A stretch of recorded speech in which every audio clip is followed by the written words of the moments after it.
आता सोलापूर बाजार समितीच्या निवडणुकीचे पडघम वाजायला सुरुवात झाली आहे।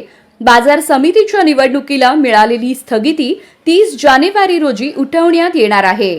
यामुळे आता निवडणुकीची उत्सुकता सर्वांना लागली आहे। सविस्तर बातमी पाहूयात।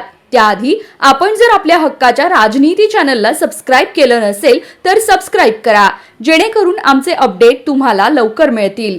नव्या वर्षात बाजार समितीची रणधुमाळी सुरू होणार आहे। या दरम्यान अनेक घडामोडींना वेग आलाय। यात दिलीप माने यांनी उत्तर आणि दक्षिण मधील प्रमुख नेत्यांना संपर्क केल्याचं बोललं जात आहे। तर दुसरीकडे सुरेश हसापुरे हे देखील बाजार समितीच्या तयारीला लागले आहेत। आमदार सुभाष देशमुख हे बाजार समितीच्या निवडणुकीत शड्डू ठोकणार आहेत। त्यांना दिलीप माने यांची साथ लाभण्याची दाट शक्यता असल्याचं बोललं जात आहे। जर असं झाल्यास देशमुख यांचं पारडं जड होईल। माने यांचं बाजार समितीत मोठा बोलबाला आहे। याचा फायदा देशमुखांना होऊ शकतो।